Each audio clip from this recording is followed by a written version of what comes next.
영산강의 죽산보와 금강 세종보는 완전 해체, 금강 공주보는 다리를 남기고 부분 해체, 금강 백제보와 영산강 승촌보는 상시 개방. 최근에 환경부 4대강 조사평가기획위원회가 이런 내용의 4대강 보처리 방안 권고안을 발표를 했습니다.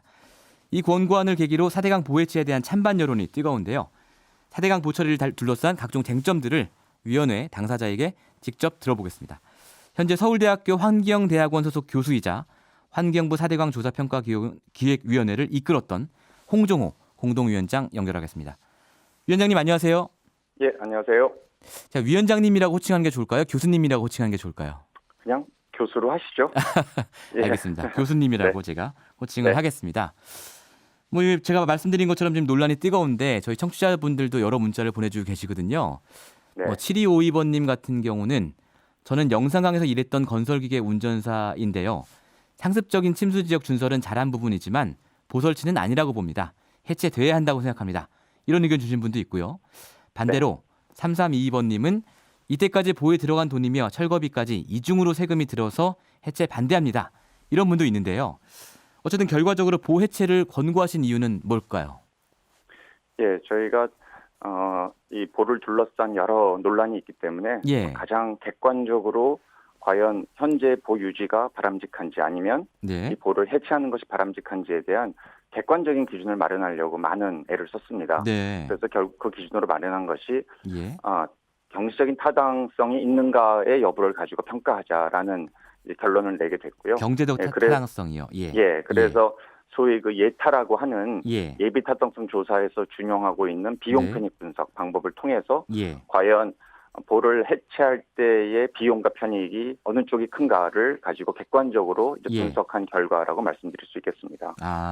다른 변수보다도 어쨌든 경제성 분석을 통해서 저희가 흔히 말하는 이제 비용 편익 분석이죠. 그렇죠. 해체할 때의 비용과 해체했을 때의 편익 이것을 그렇습니다. 비교해서 이제 편익이 더 크다 이런 결론이 나왔다는 말씀이시죠? 예, 사실은 어떤 분들은 이러한 사업이 필요하지 않냐. 게다가 아까 어느 청취자분들 말씀하셨듯이 이렇게 많은 돈을 들인 이런 구조물을 해체하는 것은 너무 억울하다. 이제 이런 정서가 또 있고요. 그렇습니다. 또 우리나라에서 어떤 국민들께서는 강은 강대로 흘러야지. 어떻게 그렇게 강 중간에 흉물스러운 구조물을 만드느냐. 또 이런 입장도 갖고 계세요. 그래서 저희는 그것을 다 통합을 해서 가장 객관적으로 이 문제를 바라볼 수 있는 것은 1차적으로 들어간 돈과 나오는 효과를 비교하자 하는 것이고, 물론 그 와중에 이제 어떤 수질이라든지 생태라든지 또 물 부족이라든지 홍수 예방이라든지 이런 여러 가지 다각적인 변수들도 충분히 고려를 해서 결과를 냈다고 말씀드릴 수 있겠습니다. 지금 말씀하신 부분은 비용 편익 분석에는 들어가 있지 않고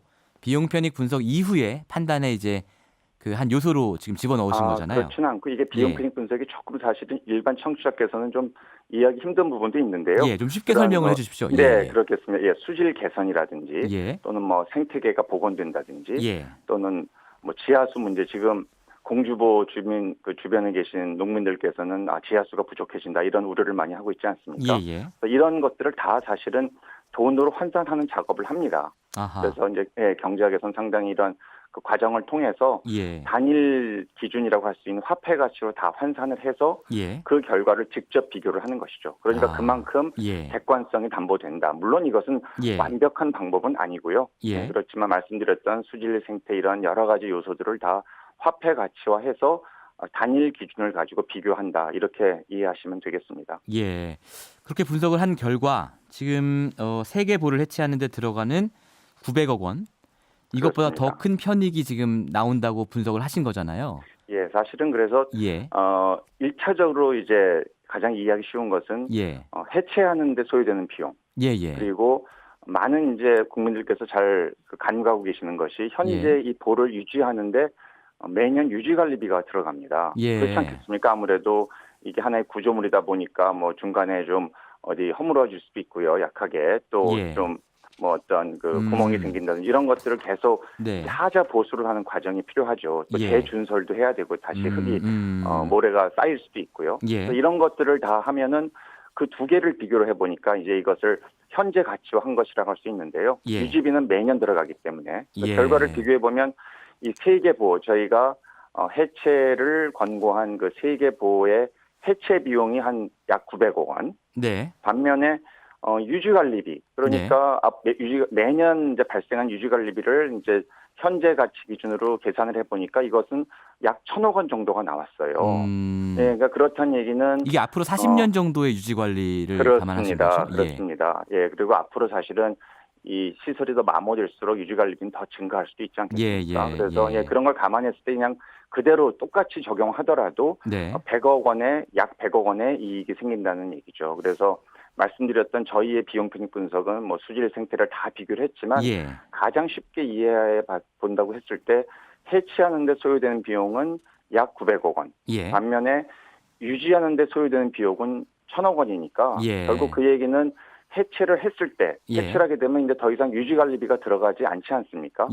그만큼 그것이 정서적으로는 있는 것을 없애면 아깝다라는 생각을 할 수 있어도 실제 경제학적인 분석에 따르자면 이 두 가지만 놓고 비교를 해보더라도 해체하는 것이 합리적이다. 이제 이런 결론에 도달할 수 있는 겁니다. 그러니까 비용은 지금 900억이고 그 편익은 1,000억이기 때문에 100억이 더 이득이다 이런 말씀이신데 그렇죠. 이것은 이제 환경부가 얘기한 1,700억 원의 숫자에는 아까 말씀하신 수질 관리나 뭐 이런 수질 개선이나 이런 것도 포함되어 있는 숫자죠. 예, 그렇습니다. 이제 아무래도 보를 해체하게 되면 물이 자유롭게 흐르게 되고 이미 한 1년 이상 개방을 해보니까 모래톱도 살아나고요.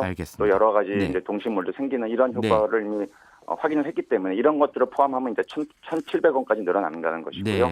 물론 이제 특히 이제 지역 주민들께서 불편해하시는 부분들, 뭐 공도교가 뭐 사라지는 것 아니냐, 또는 뭐 지하수가 고갈되는 것 아니냐 이런 부분들도 저희가 충분히 다 물 이용 대책비라고 해서 비용에 다 포함을 시켜서 물론 계산에 다 집어넣고 훨씬 더 보수적으로 계산을 혹시라도 저희가 간과하는 부분이 있으면 안 되기 때문에 충분히 그런 비용들을 오히려 그 이상 현재 추정된 값보다 더 이상도 한번 해보는 이런 식의 실험도 다 해봤습니다. 알겠습니다. 이 발표가 있고 나서 조선일보에서 반론 기사를 하나 냈습니다. 이 내용을 보면 첫 번째 내용은 그 보를 유지할 경우에 발생하는 편익, 이제 그 가운데서도 특히 이제 수변 공원을 시민들이 이용하는 편익, 이 편익은 왜 계산하지 않았느냐라는 반론이 있었어요. 뭐 그런 지적을 이제 할 수 있습니다. 그런데 사실은 좀 우리가 면밀히 들여다보면요, 이 수변 공원이라고 하는 것이 이게 이제 크게 보면 친수 시설이라고 하거든요. 그렇습니다. 관광객도 오고 뭐 이렇게 하니까. 그렇습니다. 이게 이제 뭐 문화 광장, 피크닉장, 다목적 광장, 뭐 생활체육 시설, 강문화관 뭐 이런 것들이에요. 그래서 이런 건 사실은 보를 뭐 유지하거나 또는 뭐 해체에 관계없이 그냥 그대로 다 이용할 수 있는 시설들 셈이죠. 그래서 그런 것들이 그리고 오히려 저희가 이제 친수의 편익을 크진 않지만 일정 부분 긍정적으로 계산을 했거든요. 근데 그 근거는 뭐냐 하면 수질이나 생태가 개선되면 우리가 여름에 또는 뭐 가을에 이렇게 강을 간다는 것은 좀 휴식을 취하고 어떤 강의 깨끗한 강, 좀 강의 어떤 이런 생물 다양성, 동식물을 보고 뭐 이런 것들이 사실은 우리 강을 찾아가는 이제 이유 중에 하나이기 때문에 그런 어떤 친수 효과를 따진다고 하더라도 긍정적으로 볼 부분들이 있다. 왜냐하면 수질과 생태가 개선되는 효과가 있기 때문에 이렇게 저희가 이제 판단을 한 것이죠.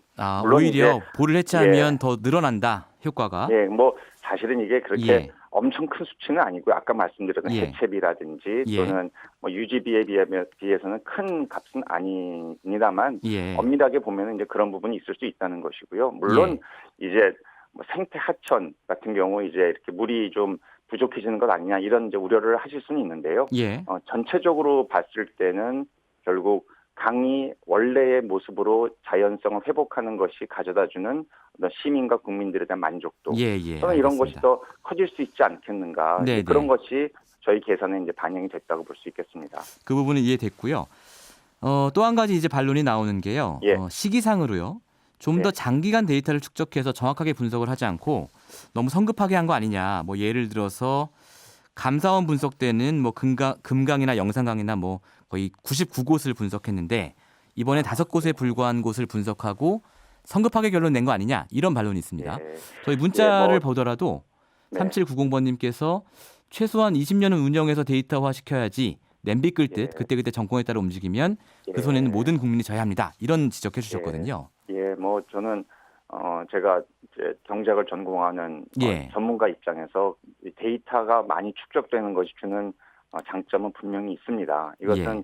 뭐 저희가 이 위원회를 계속 진행하고 회의를 하면서 누차 여러 전문가들이 지적을 했던 사안입니다. 아, 그렇군요. 그런데 이제 저희가 이 시점에서 이런 이제 결론을 내리게 된 더 큰 이유는 예. 이제 그런 어떤 데이터를 뭐 5년, 10년 이렇게 충분히 뭐 모으는 것이 주는 장점도 있겠지만 그것이 가져다주는 추가적인 어떤 효과보다는 예. 말씀드렸듯이 현재 유지관리비가 상당 정도 들어가고요. 사실은 지금 저희가 5개 보만 평가했는데 앞으로 11개 보가 낙동강과 한강에 더 있거든요. 예. 그러니까 이것이 다 이 국민 세금으로 유지관리비가 계속 들어가고 있는 상황입니다. 예. 전체적으로 봤을 때 이런 유지관리비를 계속해서 쓰면서 언제까지 그렇다면 평가를 늦출 것이냐.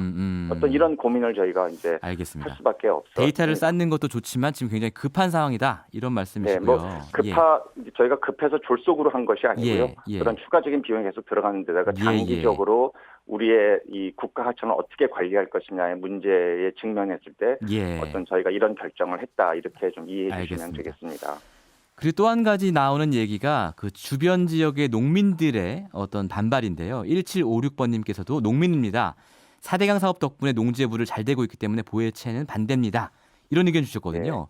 예, 아까도 제가 말씀드렸습니다만 저희가 농민들도 우리 국민의 중요한 또 역할을 하시는 분들이기 때문에 저희가 그런 어떤 부작용이 있다면 이것을 무시하고 그냥 일방적으로 하는 일은 결코 하지 않을 것입니다. 이건 분명하고요. 대신에 현재 이미 그런 어떤 물 부족, 예를 들어 뭐 지하수가 좀 더 깊이 파야 물이 나올 수 있다든지 뭐 이런 어떤 문제들이 생길 수 있는데 이것은 저희 개선에다 반영했을 뿐만 아니라 실제 정부에서도 거기에 대한 예산을 올해 다 책정을 이미 해놨습니다. 그래서 그런 예산들이 들어가면 저는 농민들께서 충분히 물 부족 현상 없이 농사를 짓는데 부족함이 없을 것으로 생각하고 있습니다. 어제 자유한국당의 김병준 비대위원장이 4대강 보해체는 국가시설 파괴이자 대한민국 문명 파괴 행위다. 이렇게 비판하셨거든요. 여기에 대한 어떤 반론을 짧게 해주신다면요? 그분은 과거에 이제 교수였지만 지금은 정치인이 되셔서 제가 그런 식의 과격한 발언에 참 어떤 대응을 할 별로 큰 가치는 못 느낍니다만 우리가 소위 문명국이라고 하는 우리가 뭐 굳이 선진국이라는 말을 쓰지 않는다고 하더라도 이런 좀 앞서가는 나라들을 보면 강이라는 것, 하천이라는 것은 자연성을 회복하고 지속 가능성을 보고 미래 세대를 보고 국토의 어떤 바람직한 방향 이런 걸 보면서 의사결정을 하지 거기에 이런 구조물을 세우는 것이 문명이다. 저는 사실은 반대라고 생각하시는 일반 국민의 입장에서는 잘 이해가 안 되는 발언이 아닐까 싶습니다. 여기까지 들어야 될 것 같습니다. 오늘 말씀 감사했습니다. 네, 고맙습니다. 지금까지 환경부 4대강 조사평가기획위원회 홍종호 공동위원장과 이야기 나눴습니다. 평일 아침 7시 20분 시민보의 시선집중.